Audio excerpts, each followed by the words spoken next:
Hello everyone. मैं professor किरण शिंदे आप सभी का इस लेक्चर में स्वागत करता हूं। आज जो टॉपिक हम डिस्कस करने वाले हैं वो है कैपिटल बजटिंग। तो कैपिटल बजटिंग का मतलब क्या है, कैसे होता है और इसको डिसीजन मेकिंग में किस तरह से इस्तेमाल किया जाता है, इस पॉइंट को हम डिस्कस करेंगे। So let's begin with the point. The word itself gives its meaning, capital and budget, these are the two words। तो मतलब क्या है इसका? कैपिटल का मतलब होता है operating assets that are used for the process of production. Means there can be different assets, बहुत सारे ऐसे एसेट हो सकती है जो हम प्रोडक्शन में यूज करते हैं। फॉर एग्जांपल बिल्डिंग हो, मशीनरी हो। देन बजट, बजट का मतलब होता है a plan that details projected cash flows during some period. मतलब जो भी एक पीरियड होगा, फॉर एग्जांपल एक मंथ हो, 6 मंथ हो, then we can say that 1 year हो। In that period whatever the projected cash flows, मतलब कैश इनफ्लो और कैश आउटफ्लो कितना होगा, उसको कहा जाता है, जो डॉक्यूमेंट वो बताता है उसको क्या कहा जाता है, बजट कहा जाता है।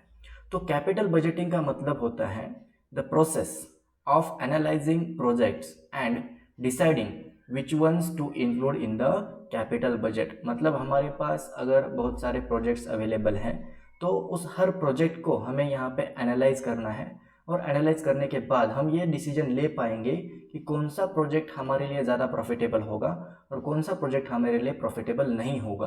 तो उसको एनालाइज करने के लिए जो मेथड यूज़ की जाती है उसको क्या कहा जाता है, उसको कहा जाता है कैपिटल बजटिंग। और capital budgeting is a process of making investment decisions in the capital expenditure. जो भी हम कैपिटल एक्सपेंडिचर करते हैं उस टाइम पे जो भी डिसीजन लिया जाएगा वो डिसीजन लिया जाएगा on the basis of analysis of capital budgeting. And जब भी हम डिसीजन लेते हैं, capital budgeting is a long term planning for making and financing proposed capital outlets. मतलब हमारे पास पैसा तो है लेकिन पैसा हम किसी भी प्रोडक्ट में या फिर प्रोजेक्ट में नहीं डाल सकते। तो उसके लिए हमें क्या करना पड़ेगा, क्योंकि जो पैसा डाला जाता है वो लॉन्ग टर्म के लिए डाला जाता है, तो उसके लिए हमें प्रॉपर एनालिसिस की ज़रूरत होती है। तो जो मेथड हम यूज़ करेंगे उसको कहा जाएगा कैपिटल बजटिंग। और कैपिटल बजटिंग कौन से सिचुएशन में किया जाता है, सी हियर द कुछ एग्जांपल हम ले सकते हैं यहाँ पे। जैसे कि चाहे बिल्डिंग हो, कुछ अगर कुछ एविएशन कंपनी है वो सपोज प्लेन खरीदना चाहती है, कुछ मशीनरी परचेस करनी है किसी कंपनी को, तो ये जो सारे डिसीजंस होते हैं ये डिसीजंस लिए जाते हैं based on the capital budgeting analysis. और इसमें कुछ केसेस होते हैं, मतलब कैसे कौन सी ऐसी सिचुएशन होती है जिसमें हम कैपिटल बजटिंग के डिसीजंस लेते हैं।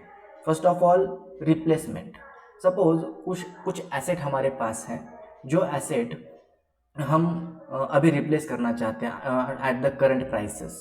मतलब कुछ सालों पहले हमने जो एसेट परचेस की है उसको आज की प्राइस में हमें रिप्लेस करना है, तो उस रिप्लेसमेंट के लिए हमें कुछ इन्वेस्टमेंट करना पड़ेगा।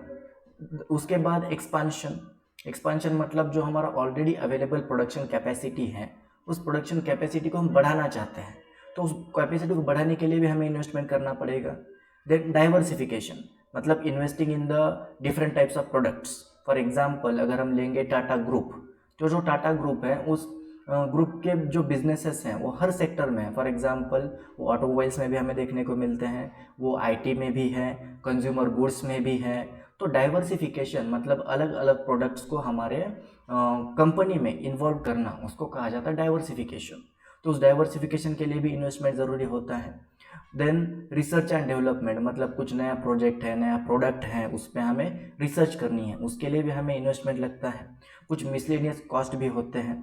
तो इन सब सिचुएशन में एक भारी इन्वेस्टमेंट की ज़रूरत होती है। तो जब भी ये भारी इन्वेस्टमेंट किया जाएगा हमें क्या करना है, सबसे पहले एनालिसिस करना है। कौन सा एनालिसिस, कि वो जो डिसीजन हम लेने वाले हैं वो डिसीजन हमारे लिए प्रॉफिटेबल होगा या नहीं होगा, ये एनालिसिस सबसे पहले हम करेंगे। और उसके बाद हम ये डिसीजन लेंगे कि हमें उसमें इन्वेस्टमेंट करना चाहिए या नहीं करना चाहिए। तो इसका इम्पोर्टेंस क्या होता है, for example there is involvement of heavy funds we can say. मतलब जो भी फॉर एग्जाम्पल अगर हम किसी बिल्डिंग में इन्वेस्ट करने वाले हैं, हमारे प्लांट में इन्वेस्टमेंट करने वाले हैं, तो प्लांट का इन्वेस्टमेंट कैसे होगा। सपोज हमारी जो इंडस्ट्री है वो स्टील इंडस्ट्री है, तो स्टील इंडस्ट्री में प्लांट का इन्वेस्टमेंट कैसे होता है, बहुत ज़्यादा पैसा लगता है, थाउजेंड्स ऑफ करोड़ में पैसा लगेगा। अगर हमारी कुछ एविएशन कंपनी है, एविएशन कंपनी में हमने प्लेन परचेस करना चाहते हैं, तो उस प्लेन को परचेस करने के लिए भी हमें थाउजेंड्स ऑफ करोड़ में स्पेंड करना पड़ेगा। तो जो अमाउंट का इन्वॉल्वमेंट है वो बहुत बड़ा इन्वॉल्वमेंट है। देन जो भी डिसीजन हम लेते हैं वो डिसीजन कैसा होता है, लॉन्ग टर्म के लिए होता है। मतलब अगर आज हमने बिल्डिंग इस्टेब्लिश कर दी और तो उस बिल्डिंग को हमें कुछ सालों के लिए तो एटलीस्ट इस्तेमाल करना पड़ेगा। मशीनरी हमने परचेस की है, उसको कुछ सालों के लिए इस्तेमाल करना पड़ेगा।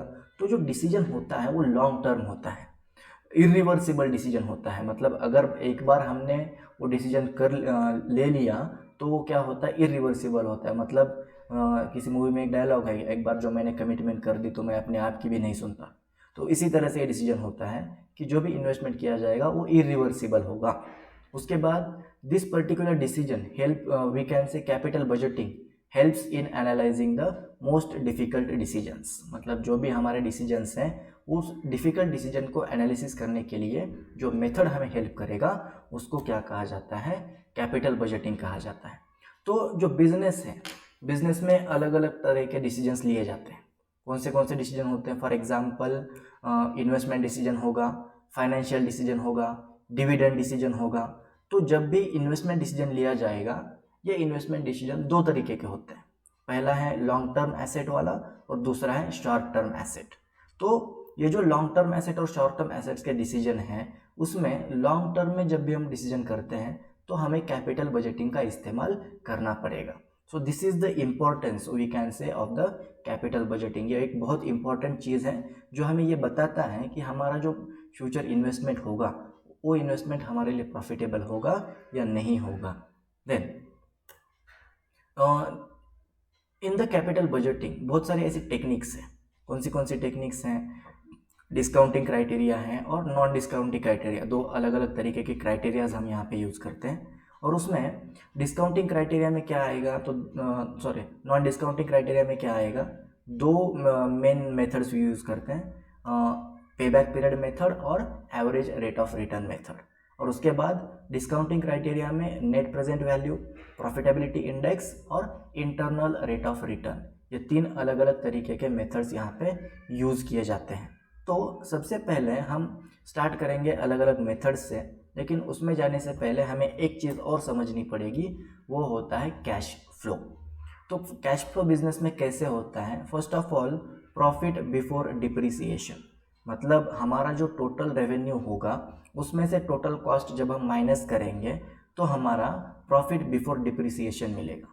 फिर उसमें से हमें डिप्रिसिएशन माइनस करना है। डिप्रिसिएशन क्या होता है, it is the wear and tear of the asset after use.